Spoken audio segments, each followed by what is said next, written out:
Hey guys, how's it going? It is your boy, Big Blue Drew 97 here, coming at you with another manga review for Dr. Stone. Manga chapter Z equals 167 equals different strokes. And let's just say, how do you like the new design? I look a little bit like Senku, don't I? Oh wait, oh gosh, something's wrong with this image. I know. There we go. So yeah, when it comes to this chapter of Dr. Stone, we get a lot in this chapter. For starters, what I predicted was going to go on in this chapter did come to fruition. We get a mini flashback to basically tell us how the Kingdom of Science infiltrated the American colonies, but something I really didn't expect is more diving into Xeno as a character and the reasons why he's doing the way he is. I suppose we get a little bit more understanding of Chrome as a character as well. So with that little tidbit out the way, and before we get into the manga review, I'd like to ask y'all to subscribe to my YouTube channel, Big Blue Drew 97. Leave a like on this video if you're gonna like it, as well as leave a comment down below what you thought of this chapter.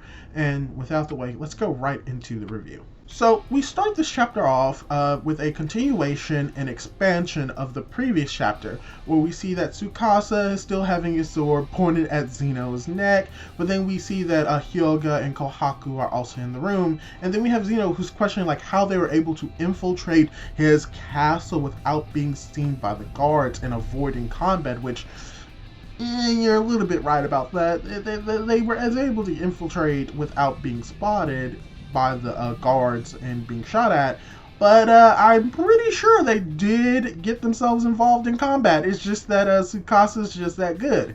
So Xeno is questioning like how they're able to get in, and then he sees little particles of dirt falling off of Tsukasa's hand, and he comes to the conclusion of like, okay, so y'all didn't come from the sky, y'all built a tunnel underground. That is truly elegant.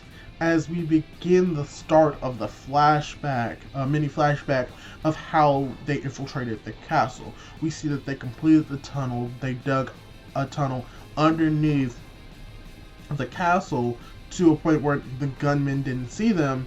And then we have Chrome, who pops out of the ground and is spotted by cows. So they go into the farm-like area, and there's a funny scene in this panel where you have the cow having a thought bubble of, are you gonna milk me, as you have Suika that's like, please keep quiet. So they end up with the cows. They begin talking about how, yeah, I think we might have miscalculated where we were gonna appear in this castle, but then they're like, well, we should have figured this out. But then we have Suika being knocked into the cow feed, which is made of yellow dent corn, which is great for them because it means that they now have the ingredient to make more revival fluid. But what is also cool about this moment is how corn in our world right now is used as a feed for animals because it's packed with nutrients and energy that can be used by cows as well as other ruminants or animals that basically ferment food in their belly. So it makes sense that you'll be feeding grains to cows because it has a whole lot of energy and it can make them grow faster and stronger and have better meat. So that's cool, and I know this because I'm an animal scientist. So I spent 4 years studying cows. I'm so glad my science knowledge is coming in right now. So yeah, we have that fun interaction, and then we have Kohaku basically telling people, it's like, we have the corn, we can make more revival fluid. Also, now we have to implement the operation to capture Dr. Xeno. So she spots the guards. Suika does her thing and becomes a pumpkin watermelon looking thing. And like Gin, at the right moment, just has a good understanding of how to do this. What he does is he pretends that he's sick, and then he vomits out playing cards, and that distracts the guards enough for Kohaku to get the jump on him and choke him out. And while this is all happening, she opens up a door, and she sees these 4 burly men that look menacing, but they do not look as menacing as Tsukasa himself, which he most likely takes out these 4 enemies as we are back in the present where they surround Dr. Xeno. And then you have Chrome, who's so excited about all of this 21st century science. But that keys Dr. Xeno up on something. And before we get into like what it actually is, I'm going to explain to you what it is. At this moment, Dr. Xeno has a realization, or predicts, that Chrome is from the modern time. He is from the Stone Ages, and the fact that he knows about this 21st century science, he also deduces that Chrome is a science user, which he will try to play to his advantage. And this is just the moment that he finds it. But while this is all happening, you have Ging that comes to his realization of, oh yeah, we should probably get out of here before the alarms go off. So they all dive into the hole, and we have Chrome, who basically explains his plan on how they're going to get out. He's going to set off an explosion that's going to close the hole behind them and rocket them forward in this makeshift tunnel ship, and that's how the plan is going to go. And Kohaku's like, oh man, that's amazing, I didn't think you'll be able to do that. So who's going to stay here to make sure that the bomb goes off, because we can't rely on Dr. Xeno. Oh, precious, very good boy Chrome. They all come to a realization that, oh, did you not think that far ahead? He thought of the bomb, but he didn't think that someone needed to stay there with it. So he comes to a realization that he has to stay with the bomb, which he does, as we see in the next page. It's a double page spread of the bomb going off, ricocheting Chrome and Dr. Xeno forward.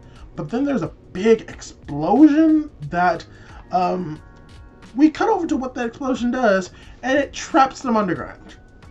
I mean, the plan was good, but Chrome didn't factor in the fact that big explosion underground could potentially lead to a cave-in, which, Dr. Xeno calls it out. So you have this moment where both sides, Dr. Xeno and the Kingdom of Science, are worried about their friends being trapped underground. And we cut back over to Xeno's crew, where they're questioning like, oh, should we go after them? Should we try to find like the entrance tunnel? Where then you have the big burly African American male, I don't know his name, so I'm just going to call him the big burly African American male, comes to the conclusion like, no, that's going to be a waste of time. If we try to find the hole, they're going to be stuck in there, they're going to choke, they're going to die, they're going to run out of air. So our best option is to make a game out of this. Whoever gets to the middle first wins. So yeah, he begins to dig, and Chrome most likely hear this, and so he makes an axe so that he's able to dig out. And then you have Xeno, who, like I said, he comes to a conclusion that I told earlier, that Chrome is from a humanity that survived the petrification, and how he comes to realize that you're the one that came up with this tunnel, and you also came up with the idea to have this cable car as an escape plan, how this is truly elegant, and that Chrome is an intelligent individual. But Xeno begins to question where Chrome should be digging and what his aim is. So then you have Dr. Xeno, who tells Chrome that Stanley has taken over the Perseus and that his allies have lost, which is a shock to Chrome. And he talks about how the battle is over, that they should just be subjects to the new ruler, which is Xeno, and become his subjects. And you have Chrome, who's like, what do you mean? Like, why should you get to rule? And then we have Xeno saying that because I can lead the ignorant masses, where we get another double page spread where we have him basically explaining that in the 21st century how the ethics, the morals, the politics, how these things hindered scientific development and prevented humanity from growing. And he's like, I'm pretty sure you know these types, the brutes who would do anything for power, would throw a punch, and doesn't truly value science. And then you have Chrome, who thinks about it for a moment. He thinks of Magna, and it's like, yeah, I understand sometimes. And Xeno's going on, it's like, oh, you understand it. Then you know what? Join my side. I'll make you a commander. You're very brilliant. Join my side. Join the winning side. As Chrome thinks about it, it's like, I'm the baddest science user around. And you know what? I know that people like Magna want power. I know that there are people who crave that stuff. But Chrome is like, but I don't get it. Different strokes for different folks. Name of the chapter, said by Chrome, there are different strokes. And he begins to explain it more about how even though he has this knowledge, he doesn't understand it. He also realizes that, hey, it ain't right to act high and mighty to judge people on what they love. He's saying that he doesn't have the right to judge what people love because he doesn't understand it. And he's telling this to Chrome, and you know what? That makes sense. And I enjoy that this is the type of person that Chrome is. He doesn't really care about other people because he doesn't understand it. He may never understand it, but he realizes that he doesn't have the right to judge. And I think that's something that Xeno needs to learn, which is why you have Xeno and Chrome together. The reason why Senku wasn't the one that was here, and the reason why Chrome is here is to get this type of development and understanding, because I do not believe that Xeno would have changed if it was only Senku here. I think because Chrome is here and because Chrome is a different type of science user than both Xeno and Senku, that Xeno could begin to change, and this is the start of him changing into someone better. And so we have Chrome, who has dug through the earth, and then you have Taiju, who uses the drill to dig through the earth so that they meet in the middle, which, shows that it really wasn't a contest between a pickaxe and a drill.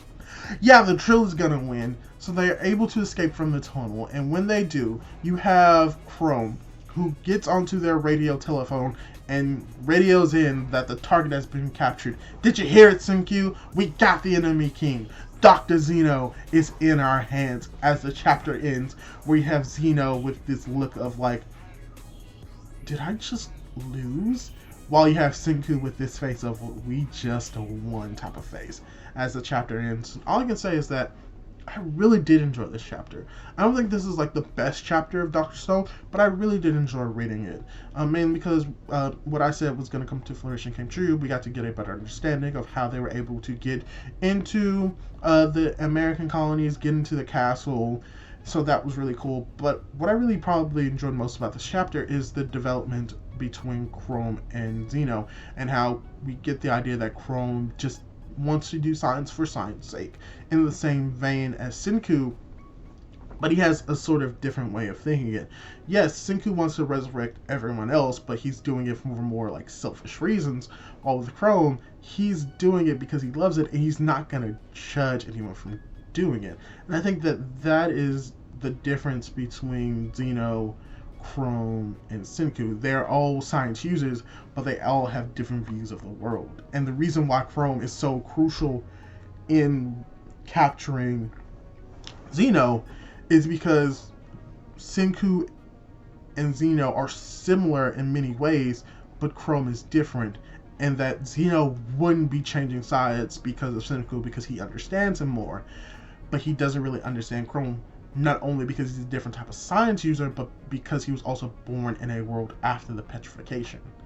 So I think that this is showing that Xeno is going to be changed not by Senku, but by Chrome. And I think that's a really cool idea.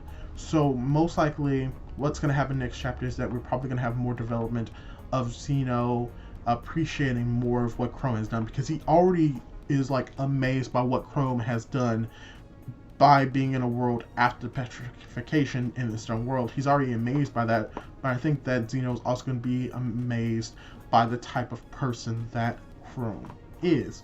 And also I think what's likely going to happen next chapter is that we're going to have Stanley may hear what Chrome has said and would try to rescue his friend Xeno in the same vein as how Taiju would rescue his friend Senku, because they are very close from a young age.